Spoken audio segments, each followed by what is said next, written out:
Hello, and welcome to this episode of Inside Legal ESG. My name is Pamela Cohn, and I'm the founder and CEO of Amity Advisory, and it's such a pleasure to be the host of Inside Legal ESG podcast. Today, we have three guests with us, all from Lamphouse Strategy. Lisa Hart-Shepherd is the CEO, Joe Summers, Chief Client Officer, and Hayley Fothergill, Senior Researcher.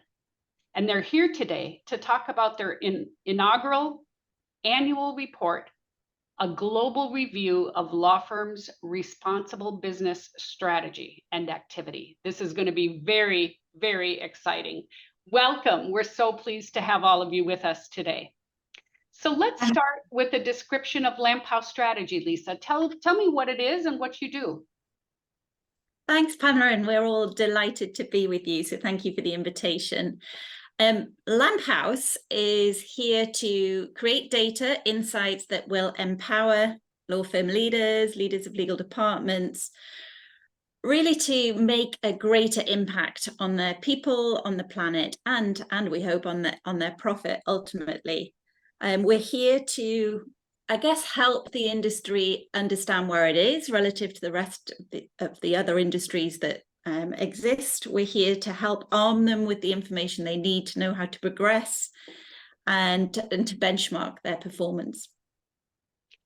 And that leads right into this specific report, which focuses on responsible business and responsible business activity. So define for me what is responsible business, particularly as it relates to a law firm. And I'll pose this question to you, Hayley. Yeah, so I think the way that we've been thinking about it is it's how law firms can have a positive impact on a greater range of stakeholders and not just their shareholders. So thinking about the main stakeholder groups for law firms, that would be their talent. So making sure that they are caring for the well-being and health and prioritizing that in the same way that law firms care about the expertise of their people, making sure that they have access to equal opportunity and reward. In terms of their clients, it's helping their clients to make more ethical and responsible business decisions themselves and finding those opportunities to partner up together to be working on whether it's pro bono initiatives or other different things which are really helping improve the legal industry together. And also thinking about those other stakeholder groups like the supply chain, like about the local communities that law firms are part of, and upholding really a duty of care to all those stakeholder groups and thinking about how you can make more of a positive impact and behave responsibly and decently as a business, as we're in very tumultuous times with unprecedented challenges around us. Even more important in these tumultuous times, isn't it? Exactly. So let's go back to one of the stakeholder groups you mentioned, clients. Joe, how do clients play into a law firm's responsible business? What are their expectations of their law firms?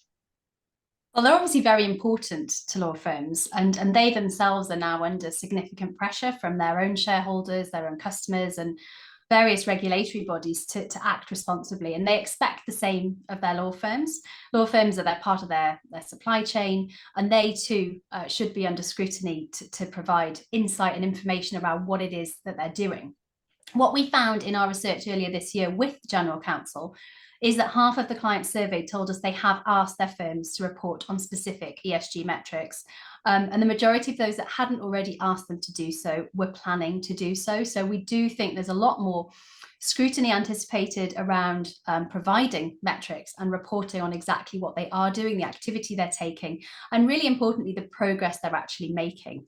It's really important that they're able to evaluate their supply chains properly, they're able to report into their boards that the people they're working with are acting in the right way. And ultimately, to win work from these clients, firms are going to have to comply and show real progress. But we do realise that there's some way to go on this particular aspect. Only 32% of clients we asked feel that their firms are genuinely committed to ESG at this point. Wow, there is a lot of room for improvement, isn't there? So you talked about clients assessing their law firms. What about law firms being more selective about the type of work they're doing or the type of clients they take on. Lisa, what do you think that has as a role to play in a law firm's responsible business strategy? Well, it's clearly a much more tricky area. I guess one of the principles the legal profession has always had is that sort of everybody is worthy of a fair legal defense. So I guess that, you know, a lot of firms justify working for anybody who's going to spend good money with them, that is the reason behind that. But I think in the same way that firms choose to work for the largest clients with the deepest pockets, to try and grow their revenue and their profitability, they need to be thinking about these broader stakeholders when they're making their decisions. So it's not just about the fee potential and the rates and the profit potential, it's about the impact on other stakeholders. So whether that be the planet, whether that be society, whether that be fairness of competition, or whatever the angle might be. So it's encouraging to see firms starting to look at this in quite a robust way. You know, we're seeing firms put together committees, you know, board level people who are responsible for sort of the principles around what type of work they're taking on. We're not yet seeing any firms on a sort of at scale level applying any metrics to that process. And I think that will come in due course. But at the moment, it's a case of principles-based approach, and that's certainly better than nothing. And I'm glad to hear you say the type of work they're taking on, not the type of client they won't take on, because even representing oil and gas can be a good thing if, in fact, the work you're doing for them is, for instance, helping them transition to a greener way of doing things versus lobbying legislators for fighting carbon regulations, right? So it's okay to represent lots of industries so long as the work is making progress towards a solution rather than sustaining the status quo. Exactly right. And I think that's why it's important that law firms get on the front of this narrative, because if they don't, people take that more simplistic approach, which just isn't realistic. You know, too many of our people in our society rely on oil and gas still. Right. And so it has to be more pragmatic, and it has to recognize that transition that many of those, you know, industry players are going through. And frankly, that transition could be and should be a wonderful revenue source for law firms, because their clients are trying to figure this out, and law firms can help them do that. So let's get to the research. Hayley, tell me about how the research was conducted, what the sample size looked like, the number of law firms, what criteria was measured and addressed? Yeah, so we have started with 125 law firms. So that's made up of the UK top 50, the US top 60, and 15 firms in Canada. That is just the starting point. We'll hopefully build and grow from that, but this is sort of the foundation of data that we're starting with. In terms of how we are assessing their responsible business activity, our analysis is built on their external communications. So we look in the first instance at their website, we look at any responsible business reports that they publish, and we're broadly looking across those three categories of people, planet, and governance. And within that, it's evaluating what kind of evidence, what kind of messages they have on their website about different measures and targets that they have in place, the level of reporting that they're doing, the collaboration that they are doing across the industry, how they're being recognized for their efforts. But the biggest thing that we're looking at is what initiatives have they actually implemented within their own firm. So we're looking for quite specific details. It's going beyond just what is the commitment and what is the strategy. We really want to see how firms are going to achieve those goals. So what have they put in place? So in terms of women, you know, in building that pipeline, we want to know and understand from firms, you know, do they have career development programs in place? Are they measuring the percentage of their partnership that are women? Do they have targets for improving that? Do they align with different industry groups that have those sort of principles of how they're going to achieve more gender parity within their firm? So we're quite critical in how we are assessing the firms, in being very rigorous and making sure that we're rewarding and we're giving credit for the firms that are being transparent about the real work that they are doing in their firm, to become more responsible business, to become a more modern law firm, to become more diverse, rather than the more kind of bland commitments, which can be quite interchangeable between firms. We want to see the real specifics of what firm A, B, C is doing in their actual firm. So how easy was it to find this information on their websites? Because so many firms, either to your point, have the same generic blah, blah, blah on their website that isn't very distinctive or detail focused, or they don't talk about it at all. So tell me what the challenges were.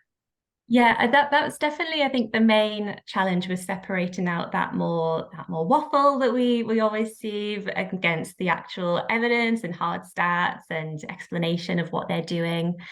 I would say just getting to the information can be quite challenging as well. And when you think that a website, it should be the central or the first port of call for any external stakeholder, a potential hire, a potential client, anyone who wants to learn about that firm, the website is still going to be the first place that you go to get that information.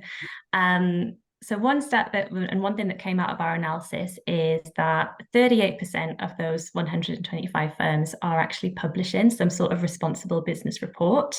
So those firms, it's a lot easier. They've collated everything. They're talking about it in a much more holistic way. It's quite easy to access that information. But it does still mean that the majority of firms are not publishing a report like that. So you go on their website, there's just the initial navigating to, do they have a responsible business section? Do they have a diversity and inclusion section?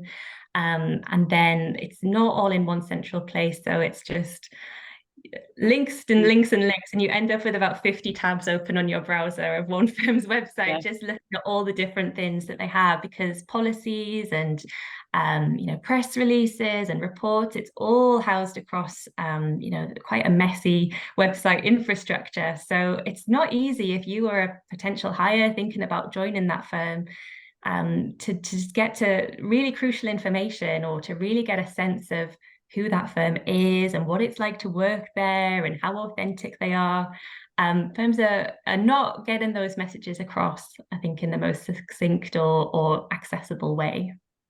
And I also think it's very telling where they put certain information on their website.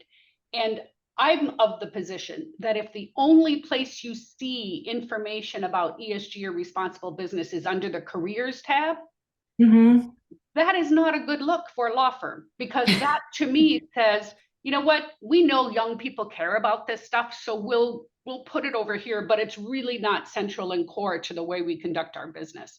If ESG and responsible business were truly central and core to the strategy of the business, the website would lead with that discussion, right? Not bury it under the careers tab. Okay, enough pontificating. So let's talk about the findings. Give me a high-level summary, and I'm going to ask each of you to comment on this. Tell me one thing about the high-level findings that you would like to share with our listeners. Let's start with Hayley. Okay, so I think, as I was saying, we looked across UK, US, and Canada. So we definitely were able to observe some trends and differences in terms of what firms in each of those regions tend to focus on.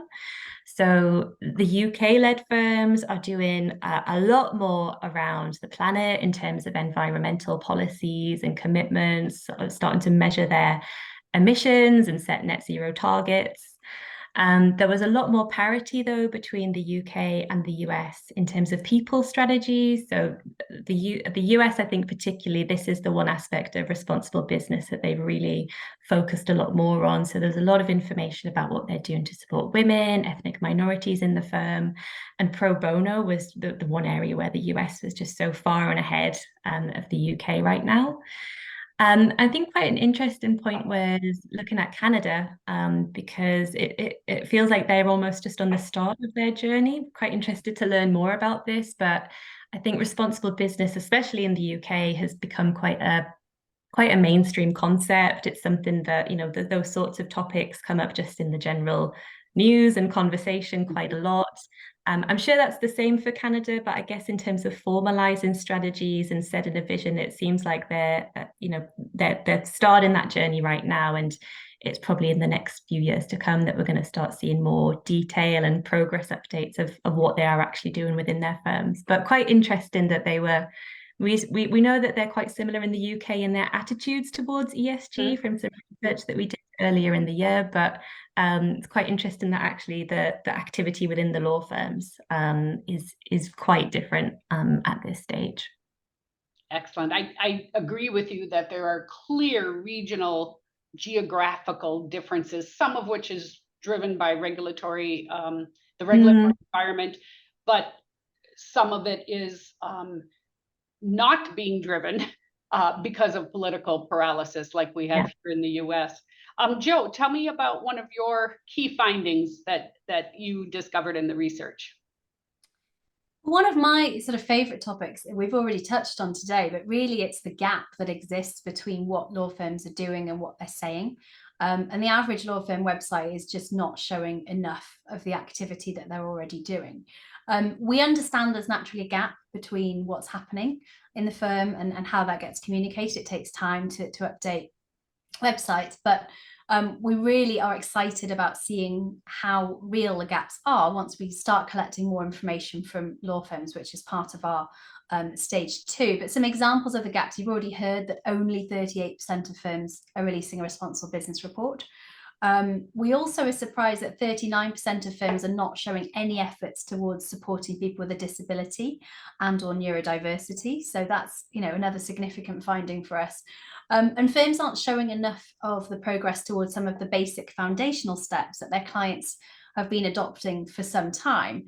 And actually, we know from conversations with a lot of them that they are doing more than they are communicating about. So for me, it's really all about thinking about what are you doing? What can you be telling people more about, and making sure that the transparency really shines. Another example where we're seeing differences and gaps in the data is that 58% of firms are not transparent with their total pro bono hours, and this is higher in the UK at 68%. And again, these stats often are, you know, really important to firms to be talked about, and they are requested through procurement, through pitching and winning for work. So why not do more, communicate more, and allow the market to really understand where your firm is on these things, and also forearm your partners with this information so that they are accurately going out and communicating where you are on this journey. And it is a journey. We're not expecting 100% scores from people. It's a real roadmap for change, but we're seeing some firms more taking a faster advancement to improvement, which we're really delighted about. And your comment about making sure your partners and your lawyers know what's happening, and your staff for that matter, because everybody has to be able to answer these questions that you might get from colleagues or friends or prospective clients. There's nothing worse than a client asking a partner, well, tell us about your own ESG journey. And the partner says, you know, I don't know. I don't know what my firm is doing on this. Again, that's not a good look for a law firm. And that is happening, Pam. We're hearing from the general counsel groups that we meet with that they are really quite surprised by how poor law firms are in this area, and how unarmed their people are for having these conversations. Some of them are brilliant, so don't get me wrong, some of them are doing a really good job, but that has got to be intensified significantly, and it's got to really help propel the firm and its messaging and its positioning on this topic into its important stakeholder conversations. I completely agree. And having worked most of my career in marketing, this was a problem in marketing as well, right? Is how to arm the partners and the attorneys with broad information about their firm so that they could be conversant when clients ask questions. It's an ongoing challenge. Lisa, tell me about one of your favorite findings of the research. I think probably the most astonishing is the huge variety in the level of sophistication. So if you look at the 125, the leading firm was doing was awarded 100-fold the points of the firm at the bottom. So that's a huge disparity in terms of the effort that's going in. We've already talked about the regional differences. We did see differences by size. And I think size matters, size helps, because generally that affords a greater budget. And this sort of thing does cost money, whether that's hiring the right people to be able to devise and implement the strategies, whether that's, investing in the overhauls that are needed to energy sources, etc. Whatever it might be, it does require money. But having said that, our leading firm, which is in our report, was not one of the biggest, in fact, fell outside of the top 50 of the 125 that we looked at. So it isn't a prerequisite, but certainly size helps. That doesn't surprise me, but I think it's also encouraging to see that that it's not a prerequisite, and that your number one firm was not one of the big guys, which certainly I would have expected that to be. So tell me what's next for Lamphouse and for this report and these findings. Jo. So Lamphouse Analytics is what we've devised and what we are bringing to the market in next year, so early 2024. And what it is an insight hub for law firm leaders, ESG professionals, marketing, BD, talent teams, and critically, general counsel. So within this site, we have dashboards, which are accessible for general counsel to search the firms they're using. The 125 firms feature at the moment. We will add to that over time. And they will be able to look at what their firm is doing in that area. What activities is it doing? How is it scored through our analysis? And they'll be able to compare firms they're working with and be able to have an independent evaluation of what's happening from a responsible business lens. So we're really excited about that. And the general counsel community have told us that they're excited too about having this opportunity to access that. From a law firm standpoint, we are inviting firms to work with us on this. We would like them to contribute more about the detail, tell us more about what they're actually doing, so we get the reality behind the scenes. We are inviting them to complete more information that they're not yet communicating, and that will then filter through into the dashboards, and they in turn will be able to benchmark their firm's position in the market, identify strengths, weaknesses relative to peers, and they'll be able to track their progress on their ESG strategy, and then also communicate it better into the external market. So that is phase 2. We're already working with some firms on that, but we're at the beginning of this journey of bringing this data set to the market and knowing that it's going to improve over time. It's going to evolve as we find more and more metrics and more activities that are important to track. So we're really excited to introduce that phase early next year. That sounds wonderful. Lisa and Hayley, anything to add? Yeah, I guess what we want to do as our sort of next stage of evolution is to start to look at the impact of all this activity and effort, because it's really important that we understand what firms are doing and encouraging them to do more. But then we want to say, okay, what's really working? And the bigger data set we have, the more we can find correlations to show activities or cultural traits that really result in success in this area. So we're going about that by collecting some of the impact scores or impact results from clients. We're also starting to look at talent engagement feedback to see, okay, what does it actually feel like working at these firms? What's really coming through and making a difference? So that's going to be the next part of the evolution, I guess, of what we're doing. And is that scheduled for 2024? Yeah, we're already collecting some of the impact results, but we want to expand that. And we're doing this collaboration with Chambers on the talent engagement survey side. And we've got some early results from that already, which show that responsible business, factors, authenticity around that in particular, have a big impact in terms of retention, pride to work at the firm, in terms of retention levels. So we just want to explore and get deeper. We're all data geeks and we want to get more into it. Hayley, anything to add? What's next? I think we have so many ideas about how we're going to evolve this framework. So we're tracking law firms on 238 metrics so far, but I think that will just continue to evolve as what it means to be a responsible business also evolves. So whether in the future that means we're looking at kind of responsible use of AI, or we go deeper into some of the topics that we're already exploring, I think we just want to keep learning from the law firms and from the wider business community of what they're working on and what's coming on next, and what's going to keep meaning that you're a leader rather than just kind of, you know, doing the same sort of things that other firms and other businesses are doing. But I guess it's just always the what's next and what's coming. So we've talked a little bit about what's coming in 2024. I should share with the listeners that we're recording this podcast in mid to late October. Share with our listeners when this report will be released and how they can find it. Lisa, do you want to comment on that? Yep. So the report's going to be released on the 6th of November. And then we're thrilled to be joining the Legal ESG conference too. So we're going to be talking in depth about what we've seen in the results, in more depth, I should say, than in the report at the conference. So we'll be sharing a lot there. And you can fill in a form to get the report on our website, which is www.lamphouse.com. Excellent. So final question, and we'll start with Hayley. Given everything we've discussed, given this, you know, the situation in society right now, what gives you hope?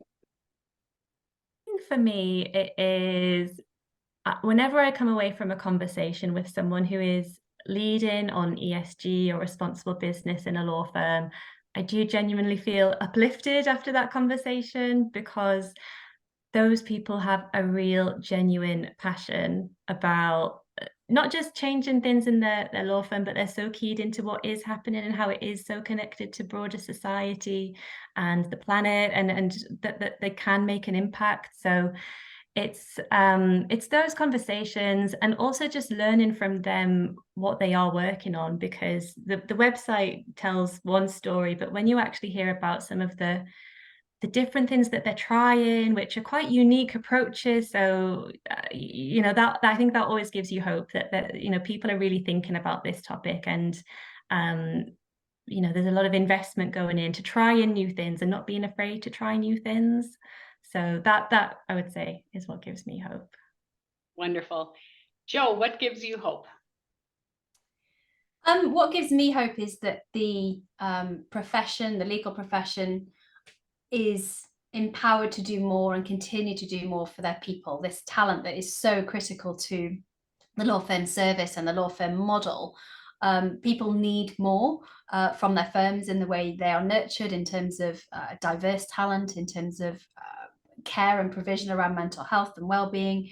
We've seen an industry under real strain, and finally it feels like there is a lot more happening, and people are much more treated as a critical resource to those firms. So I'm excited about the possibility of the profession becoming a more friendly and inclusive place for people to work, and for it to be less of a place where we're hearing bad stories about mental health and well-being, and that it is an industry that continues to thrive and really give something back to its people. I hope you're right, and I've seen the same sort of movement, and it's really encouraging to see. Lisa, what gives you hope?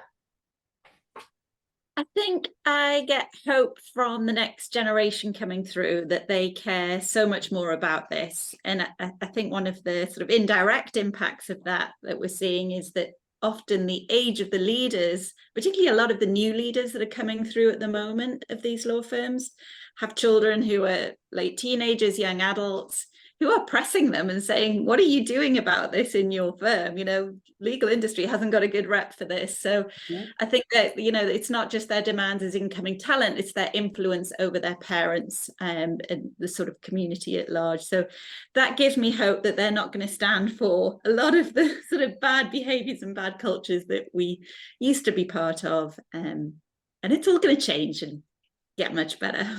We hope.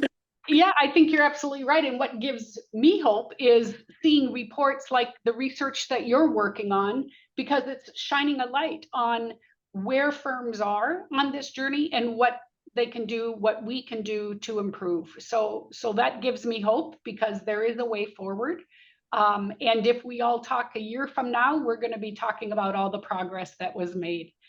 So thank you so much for the work you've done, the research you've done. I'm really looking forward to reading the report in full and to hearing more about it at the Legal ESG New York conference, November 15th and 16th.